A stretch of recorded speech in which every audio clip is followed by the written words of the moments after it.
sempre de olho, né, em todas as notícias, movimentações dos mercados, entrevistando também especialistas. André Momberg, chegando agora na nossa programação. Momberger, que é especialista em mercado de capitais, sócio também da Focus Invest. Bem-vindo, Momberg. Obrigada pela presença. Obrigado mais uma vez pelo convite, Paula. É sempre uma satisfação estar aqui com vocês. Obrigada. André, a gente tá aí num momento ainda bastante, talvez, incerto, né, por conta desta data do dia 1º de agosto, sem entender de fato, né, se essa tarifa vem neste patamar aí, neste patamar de 50%. Com este tarifaço, então, prestes a entrar em vigor, o mercado parece que está tirando um pouquinho o pé, assim, no sentido, a gente vê bolsa sem tração, dólar ainda pressionado, investidores mais defensivos. Como que você está vendo este movimento? Se você acha que esse freio, ele é mais uma preocupação ali de um curto prazo, ou talvez ele reflita aí um pouco mais um receio mais estrutural do que ainda possa vir? Você, no início da pergunta, citou a palavra correta, né? Incerteza. E, geralmente, quando a gente está falando de mercado de renda variável, incerteza é uma palavra que o investidor detesta. E, nesse contexto, nós temos a aproximação da data limite do dia 1º como ainda uma completa incógnita, né? O que se tem são pequenas pistas do que pode acontecer, são algumas conversas que aconteceram, seja através oficialmente do vice-presidente Alckmin, ou até algumas conversas setoriais, mas não se vê claramente um avanço no sentido assim, olha, vamos prorrogar o prazo, vamos rever tarifas especiais ou não. E à medida que se aproxima, está realmente muito próximo, essa incerteza acaba fazendo o investidor tirar o pé. Então, basta olharmos para o comportamento do Ibovespa nos últimos 15 dias, isso fica claro. Porque não caiu assim de uma forma tão intensa, mas foi caindo, assim, foi caindo dia a dia e num movimento praticamente contrário das principais bolsas do mundo. A gente vê novamente as principais bolsas americanas renovando máximas o tempo inteiro e a recuperação bastante forte das bolsas europeias, das bolsas asiáticas e nós no sentido contrário. E, obviamente, não teria nenhuma surpresa nisso, tendo em vista a situação. De todos os países, a gente teve acordo com a União Europeia, teve acordo com a Coreia, acordo com o Japão, vai saindo acordos e nada com o Brasil, ao menos concretamente falando. Então é natural isso. E sob o ponto de vista de fluxo, que aqui tem um dado bastante relevante e importante, a gente sabe que o estrangeiro representa entre 58% e 59% do fluxo de movimentação de compra e venda na B3. E quando a gente olha o fluxo do mês de julho, a gente iniciou o mês ainda positivo e a partir do momento que a situação começou a deteriorar-se em relação à nossa relação com o governo americano, eles foram tirando o pé. Então, se pegarmos dos últimos 15 dias, são quase 10 bilhões de saída e no acumulado do mês, 6 bilhões. Então, o principal player, tirando o pé, realmente não tem tração nesse momento para enxergar algum movimento de subida. O que pode acontecer de mudança se houver algum acordo ou alguma prorrogação nesses prazos para a gente discutir mais à frente.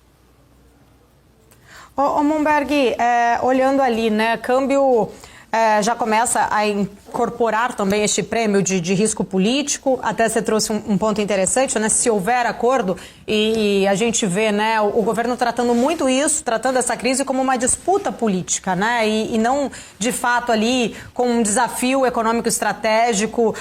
O governo fala muito em soberania, mas soberania que não, que deveria olhar mais até, inclusive, ali para o efeito, né, dessas questões mais ideológicas para a economia, para o mercado como um todo. Além de você trazer aqui para a gente qual o custo, né, pode ser ali um custo prático para os ativos brasileiros nesse sentido, eu queria entender, né, curva de juros voltando a subir, dólar começando já a incorporar esse prêmio de risco Brasil.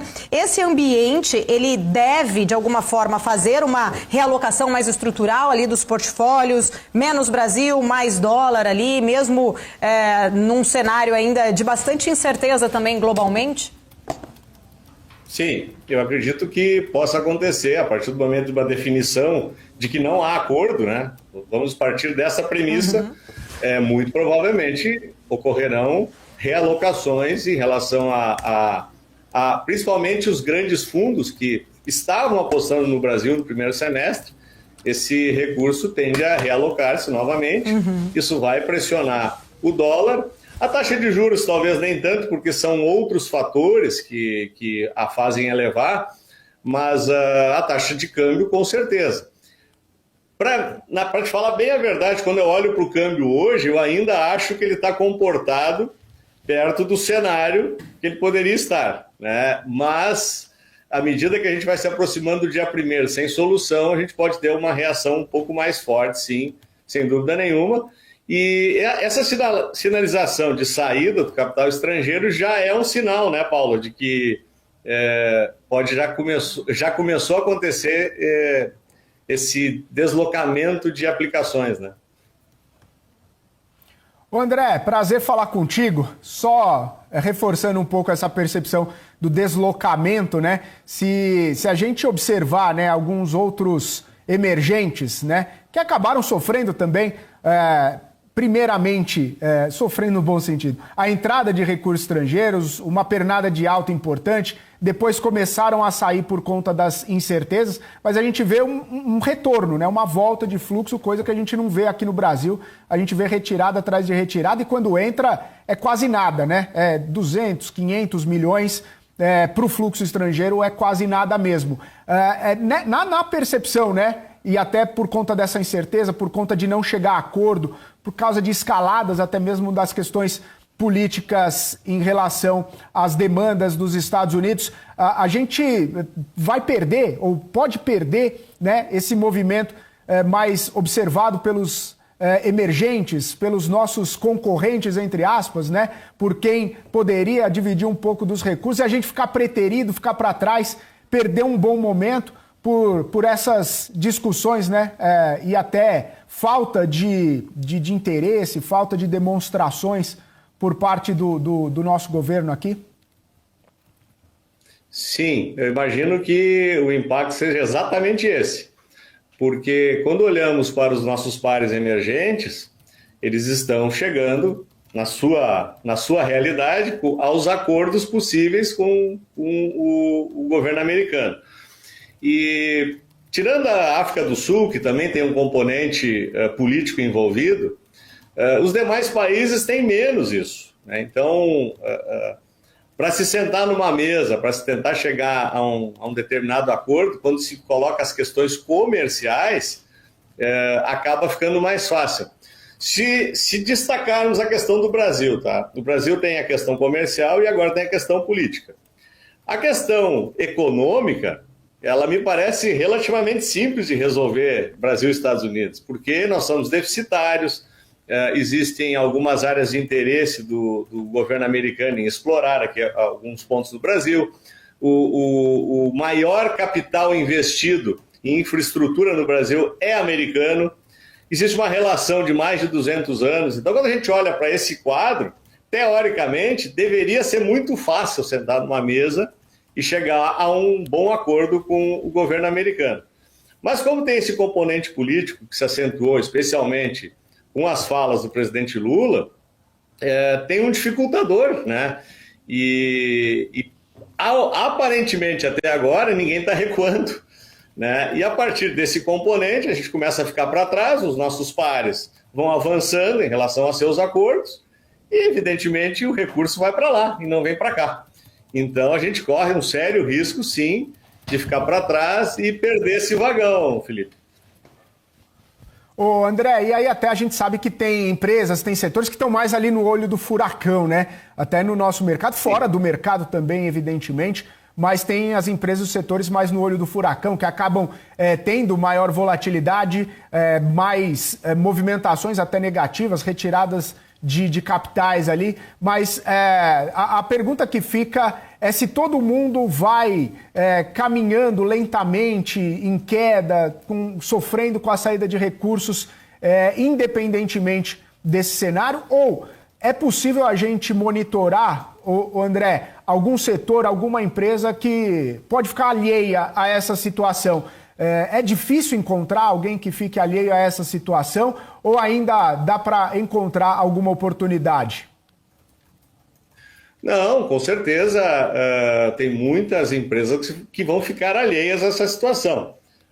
Eu vou dividir a minha resposta em duas partes. Primeiro, respondendo a questão de quem está no olho do furacão e depois quem não está. Um exemplo claro de olho do furacão é a Embraer, né, que o maior mercado é os Estados Unidos, representa quase 30% das vendas e já se ventila algumas negociações, isso eu já ouvi essa semana, com a possibilidade de um compromisso da Embraer investir em uma planta lá nos Estados Unidos. Talvez houvesse a possibilidade de uma concessão em relação à taxação dos aviões. Isso, de certa medida, já se reflete no pregão de hoje mesmo. Eu estava há pouco vendo o Maurílio apresentando, e a Embraer com uma alta acima de 3%. Essa notícia foi ventilada hoje. Da mesma forma, outra empresa que tem um impacto bastante relevante é a WEG. Só que a WEG já tem parte de sua produção dentro dos Estados Unidos.